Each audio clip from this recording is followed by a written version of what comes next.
नमस्कार। आकाशवाणी जयपुर अजमेर से प्रस्तुत है प्रादेशिक समाचार।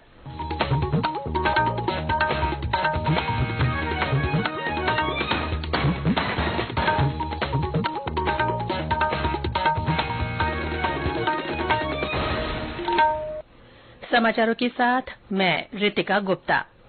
प्रधानमंत्री नरेंद्र मोदी ने कहा है कि मिशन चंद्रयान-3 की सफलता असाधारण और अविस्मरणीय है। उन्होंने कहा कि ये मिशन नारी शक्ति का जीवंत उदाहरण है। आज आकाशवाणी के मन की बात कार्यक्रम में अपने विचार साझा करते हुए प्रधानमंत्री ने कहा कि भारत ने साबित कर दिया है कि संकल्प के कुछ सूरज चंद्रमा पर भी उगते हैं।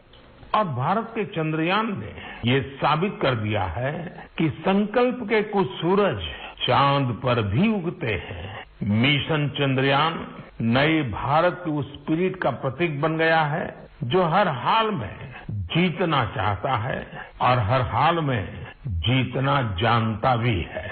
जहां महिला शक्ति का सामर्थ्य जुड़ जाता है वहां असंभव को भी संभव बनाया जा सकता है। भारत का मिशन चंद्रयान नारी शक्ति का भी जीवंत उदाहरण है। प्रधानमंत्री ने कहा कि अगले महीने की 9 और 10 तारीख को नई दिल्ली में होने वाले G20 नेताओं के शिखर सम्मेलन के लिए भारत पूरी तरह से तैयार है। उन्होंने कहा कि इस कार्यक्रम में 40 देशों और कई वैश्विक संगठनों के प्रमुख भाग ले रहे हैं, जो इस सम्मेलन के इतिहास में अब तक की सबसे बड़ी भागीदारी होगी। G20 को लेकर देशभर में विभिन्न आयोजन हो रहे हैं, जिनसे किसी न किसी रूप से 1.5 करोड़ से अधिक लोग जुड़े हैं। श्री मोदी ने कहा कि G20 के प्रतिनिधि जहां भी गए वहां लोगों ने उनका गर्मजोशी से स्वागत किया। इन प्रतिनिधियों ने हमारे देश की विविधता को देखकर इसकी प्रशंसा भी की। श्री मोदी ने कहा कि देशवासियों के सामूहिक प्रयासों ने इस बार हर घर तिरंगा अभियान को हर मन तिरंगा अभियान में बदलने का काम किया है। उन्होंने कहा कि इस बार 1.5 लाख पोस्ट ऑफिस के माध्यम से लगभग 1.5 करोड़ तिरंगे बेचे गए। इससे देश के कामगारों, बुनकरों और खासकर महिलाओं की सैकड़ों करोड़ रुपए की आय भी हुई। प्रधानमंत्री ने मेरी माटी मेरा देश अभियान का जिक्र करते हुए कहा कि देश के विभिन्न स्थानों से पवित्र मिट्टी को हजारों अमृत कलशों में जमा किया जाएगा। इसी मिट्टी से दिल्ली में अमृत वाटिका बनाई जाएगी। अपने संबोधन में प्रधानमंत्री ने सावन माह की पूर्णिमा को आने वाले विश्व संस्कृत दिवस की शुभकामनाएं दी।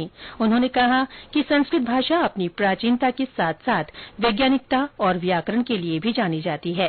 कई विश्वविद्यालय और संस्थाओं में योग, आयुर्वेद और दर्शन शास्त्र के शोधार्थी अब ज्यादा से ज्यादा संस्कृत भाषा सीख रहे हैं। डेयरी क्षेत्र के विकास के बारे में बात करते हुए श्री मोदी ने कहा कि देश की डेयरी आधुनिक सोच के साथ आगे बढ़ रही है। उन्होंने प्रदेश के कोटा में एक डेयरी फार्म के मालिक अमनप्रीत सिंह के प्रयासों के बारे में भी बात की।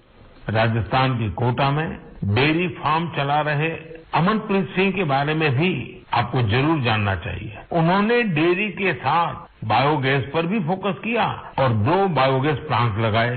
इससे बिजली पर होने वाला उनका खर्च करीब 70% कम हुआ है। इनका ये प्रयास देश भर के डेयरी फार्मर्स को प्रेरित करने वाला है। आज कई बड़ी डेयरीज बायोगैस पर फोकस कर रही है।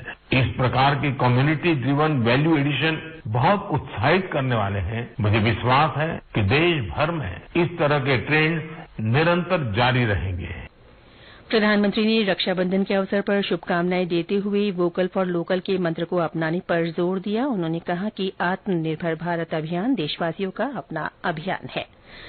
उपराष्ट्रपति जगदीप धनखड़ आज झुंझुनू और जयपुर के एक दिन के दौरे पर हैं। सुबह झुंझुनू पहुंचने पर श्री धनखड़ ने सूर्य मंदिर और रानी सती मंदिर के दर्शन कर पूजा अर्चना की। इस मौके पर उपराष्ट्रपति ने कहा कि सूर्यदेव समस्त ऊर्जा का केंद्र और प्रकाश का स्तंभ है। इसके बाद श्री धनखड़ ने सैनिक स्कूल में आयोजित कार्यक्रम में हिस्सा लिया। उन्होंने सैनिक स्कूल में नए भवनों का उद्घाटन और शिलान्यास किया, साथ ही पौधरोपण भी किया। यहां वे विद्यार्थियों से रूबरू हुए। श्री धनखड़ के साथ उनकी पत्नी डॉ सुदेश धनखड़ भी मौजूद रही। झुंझुनू दौरे के बाद उपराष्ट्रपति का जयपुर आने का कार्यक्रम है। वे राष्ट्रीय आयुर्वेद संस्थान की ओर से आयोजित एक कार्यक्रम को मुख्य अतिथि के रूप में संबोधित करेंगे।